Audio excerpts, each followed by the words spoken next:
Brenker from FreeTheFan.com. I have Scott and Adam with me today. We're going to break down round one of a fantasy football draft. Scott, Adam, what's going on, guys? Hey, Victoria, how you doing today? Are you ready to talk about the round that everybody obsesses about all summer? Ready to go. Yep, most people obsess about round one of their fantasy football draft all summer, sometimes into early September. But basically, Adam, we really know what the first four picks are in any given league. And in most leagues, it's what do you do after that? Yeah, I mean, for the most part, it's been Adrian Peterson, Michael Turner, Matt Forte, Maurice Jones-Drew, depending on the order. But after that, it gets really difficult. There's a bunch of different ways you can go, and let's see what we're going to do. And it always depends on your scoring system. In a PPR league, those four type of running backs right there that we were talking about can go in any particular order. But most people who are sitting at 5 and 6 and they draw that card, they really wonder what to do. Who do I take at 5? Who do I take at 6? It really doesn't become a certain thing after those first four picks. So, you know, there's two guys that we really have to spotlight, because I think they're worth number 5 and number 6 picks. But which one do you take first? Well, we'll figure it out right now. Victoria, who do we got at number 5? Chris Johnson. Chris Johnson, what an explosive year he had last year as a rookie. Over 1,200 yards, over 40 catches. All those numbers, even with Lendell White getting 15 touchdowns. They're going to get the ball to Johnson more this year. Remember what he did last year to the Ravens in the postseason against that ferocious defense? They're going to get the ball to him in open space. He's got great speed. Got a guy you got to consider here. Anytime that Chris Johnson touches the ball, he can take it to the house. He can score from outside the red zone. So Chris Johnson is my number 5 pick. But at number 6, who do we have right after Chris Johnson if you're going to take Johnson? D'Angelo Williams.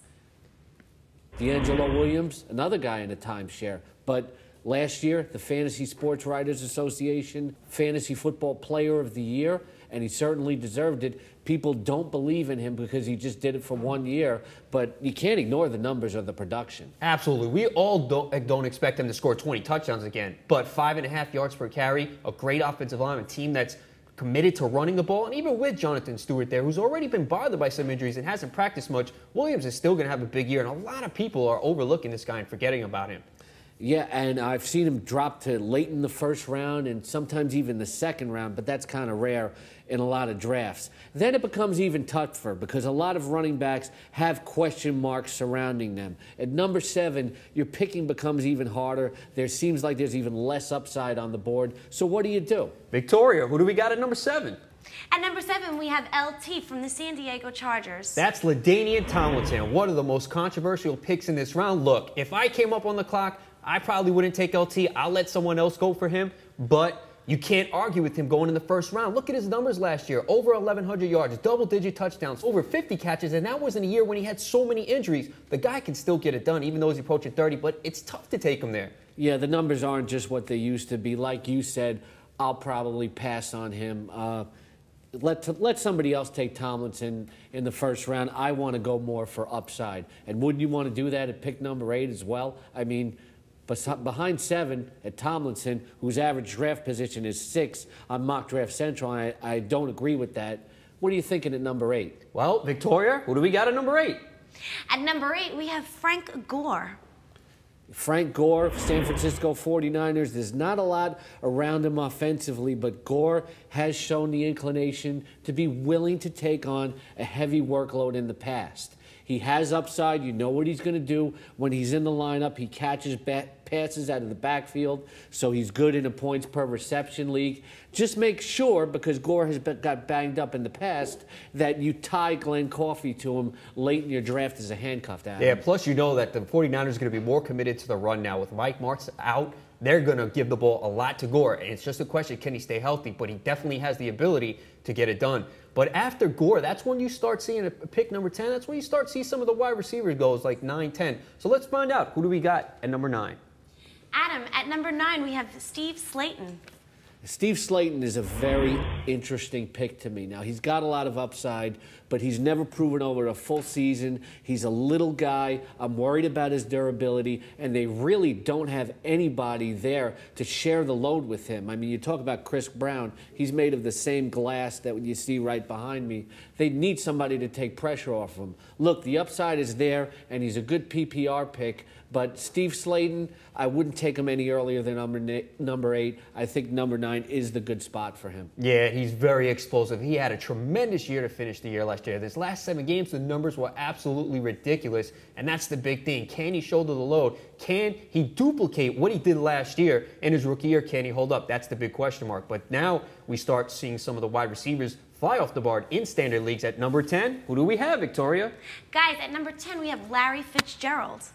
Yeah, and this is the point of the draft, and only in a standard league where you're thinking about the wide receivers, because a lot of the very top running backs, that top tier, has gone off the board. But if you play in a PPR league, it changes. You could see Fitzgerald go as early as, say, number 6, and people are worried about Kurt Warner's hip. I'm not too worried about it. Look, even if Matt Leinart gets in there and the guy has a bad game or two, if he's going to complete 15 passes, 7 of them could go for the Fitzgerald. If he throws 1 touchdown pass, I'm banking on it to go to Fitzgerald a lot of the time. Well, we know Fitzgerald is definitely one of the most talented receivers in football. Look what he did last year in the postseason. He's a big target. He's going to get the ball inside the red zone. You can't argue with Fitzgerald going there. And a lot of people will argue that Fitzgerald is probably more dependable than a lot of these running backs. A lot of the running backs have questions. Fitzgerald, we know he's going to perform. Let's find out now, Victoria. Number 11, who do we got? Adam, at number 11, we have Andre Johnson. Andre Johnson, despite all the injuries to Matt Schaub last year, had a monster season. And I know you like Matt Schaub. Andre Johnson, great in the PPR format, but we need to see him score more in standard leagues. That's the big thing. In PPR leagues, you can make him an argument for him to go number 1. Only 8 touchdowns last year. That's where he kind of hurts you in standard leagues, but still tremendous. He finally stayed healthy last year, put up the big season everyone envisioned. He's going to be definitely one of the top 2 receivers off the board in almost every draft. And for the final pick of the first round at number 12, Victoria, let us know who it is. Guys, at number 12, we have Steven Jackson. Look, Jackson's at number 12, but I'm going to let you know right now, Scott, I would take him earlier. I really would. I know the injuries the last 2 years. That's why you have him here at number 12, because he's missed 4 games in each of the last 2 years. But you know what? I'm telling you, this guy stays healthy for 16 games. And yeah, give me all the wincing and the pain and all that. He stays healthy 16 games. I think he could be the number 1 scorer in fantasy football. I'm not going to stay healthy for 16 segments if you keep talking about Steven Jackson. I'll tell you that much. Look, I love the guy's running style. I mean, he can carry 6 and 7 guys on his back when he reaches the second level of defenders.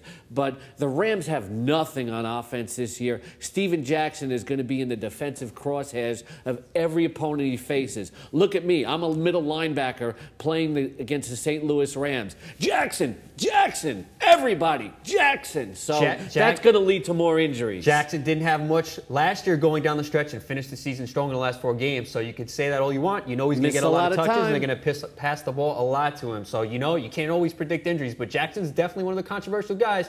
I could see him going as early as 5 or 6. And remember, late in that first round, you're also coming around on the turn, so you could take Randy Moss at number 12 and maybe take Jackson at the first pick in the second round. But personally, I'd take Brandon Jacobs, who we really didn't even bring up late in the first round. But that pretty much wraps up the anatomy of the first round, basically what to think from picks 5 through 12. Well, it's Victoria's turn now. She told me she'd take Steven Jackson, so I'll let her wrap this up.